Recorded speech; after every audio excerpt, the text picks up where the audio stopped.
Advance sales person का formula, तो इसको इस तरीके से समझ सकते हैं। लेट्स से अगर आपको एक सेलर से क्लोजर बनना है तो आप कैसे बन सकते हो, राइट।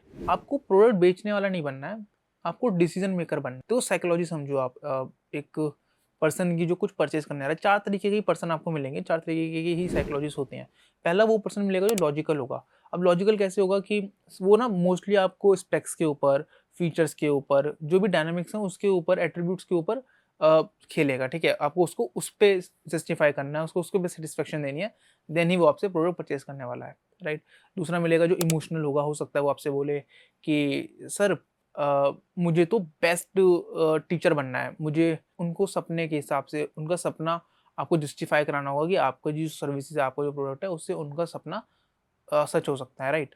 तीसरे होंगे वो लोग जो लोग स्पेक्ट्रिकल होंगे, मतलब उन्होंने हर एक पे जल्दी विश्वास नहीं करते हैं, तो उनको आपको तर्क देने पड़ेंगे कि सर वो तो तर्क ही मांगेंगे आपसे कि यार लेट्स से आपने बोला कि आपके पास 1000 बच्चे हैं यूट्यूब पे, 100 बच्चे आपके ऐप पर जाएंगे, उनमें से अगर 100 बच्चों ने 100 रुपये का भी कोर्स परचेज कर लिया तो 10,000 रुपये का इनकम जनरेट कर सकते हो विथ ओनली 100 स्टूडेंट्स, और वो भी 1000 व्यूवर्स जो आपके यूट्यूब रील्स पर आ रहे हैं, तो आप वहाँ से सिर्फ 10,000 रुपये के इनकम जनरेट कर सकते हो, वेरेस यूट्यूब पे इतना पॉसिबल नहीं था।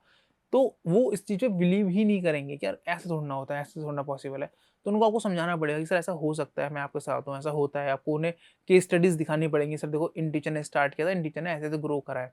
तो उनको आपको बिलीव दिलाना पड़ेगा, ठीक है। मतलब 5वें वो तरीके का आप कह सकते हो ह्यूमन आता है कि जो थोड़ा-सा यू कैन से लेज़ी है। मतलब वो आपसे बोल देगा कि हाँ सर ठीक है, सब कुछ देखना है, बताता हूँ, मेरे को अभी नहीं लेना, 1 साल बाद लेना है। मतलब बहुत चीज़ों को डिले करने वाला।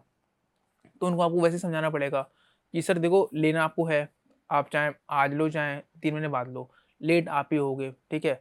अब हो सकता है कि उनको कई बार ये भी दिखाना पड़ सकता है, सर देखो आपने नहीं लिया बट XYZ टीचर ने लिया, आज उनका 50,000 पर मंथ का इनकम है और शायद वो उसके बाद वो उस चीज़ को ले, ठीक है। तो उनको उनके हिसाब से समझाना पड़ेगा। उनके हिसाब से फ़ॉलो अप करने पड़ेंगे। तो 4 तरीके से कर सकते हो। हो सकता है कोई पर्सन के अंदर 3 चारों ही ना हो, वो किसी 5वें माइंडसेट के संग आता हो। मैं और भी माइंडसेट्स होते हैं, ठीक है। हो सकता है किसी इंसान में चारों ही माइंडसेट्स हों, कोई हो सकता है किसी के अंदर 2 कॉम्बिनेशंस मैच कर रहे हो। तो ऐसा होता है नॉर्मली, आपको समझना पड़ेगा, उनको उन्हीं के हिसाब से समझाना पड़ेगा। हाँ, ऑफ कोर्स मतलब देखो नेगोशिएशन तो एक सबसे मेन चीज़ है। स्पेक्टिकल चीज़ें होती है ना, लेट्स से मान लो कि मेरा प्रोडक्ट है 6,000 रुपए का और स्टिल उसको वो महँगा लग रहा है। तो समझाना पड़ेगा आपको कि सर देखो मेरी होस्टिंग का प्राइस आता है 20,000 रुपए। मेरा लेट्स से जो हम लोग वेबसाइट लॉन्च करते हैं, पर्सनलाइज़ आपको सपोर्ट देते हैं, वो मेरा अगेन 10,000 रुपए कॉस्ट करता है।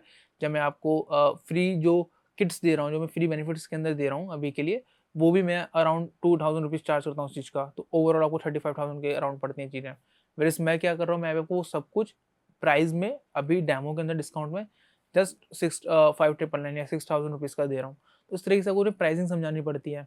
तभी उन्हें जब चीज़ें तोड़-तोड़ के समझाते हो ना कि आपको ऑलमोस्ट मैं लेट्स से 50,000 की चीज़ जस्ट 5,000 में दे रहा हूँ या 10,000 में दे रहा हूँ या 20,000 में दे रहा हूँ, तो उनको डिफरेंस समझ में आता है कि हाँ यार मुझे ये चीज़ लेनी चाहिए, इसमें वैल्यू है मेरी। तो आपको ये 4 चीज़ें तो यूज़ करनी चाहिए, आपको सीआरएम या एक्सेल पे अपना डेटा मेंटेन करना आना चाहिए, ठीक है?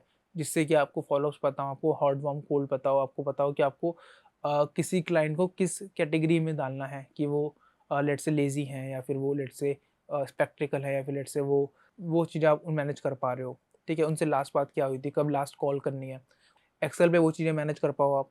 इसके अलावा अगर आपको चीज़ें जाननी है तो जो आप उन्हें कॉल कर रहे हो, जब भी आप किसी से बात करो तो अपनी कॉल रिकॉर्डिंग को बार-बार सुनो। जितना बार आप अपनी कॉल रिकॉर्डिंग को सुनोगे तब आपको पता चलेगा कि यार आपने क्या गलती करी है उनसे बात करते टाइम पे। तो मतलब अगर आप सेल्स में तो आपको ऑब्जेक्शन हैंडलिंग तो ऑफ कोर्स आनी चाहिए ना, क्योंकि अगर आप हो फील्ड में तो आपको 10 क्वेश्चन पूछेंगे 10 अलग तरीके से, राइट? एक अच्छे क्लोजर की पता है क्या अच्छी बात है? जब वो उससे बात करे ना उसको ये भी पता होता है कि नेक्स्ट इसका डाउट क्या आने वाला है और उसको पहले आंसर कर देता है, उसके दिमाग में आने से पहले ही, राइट?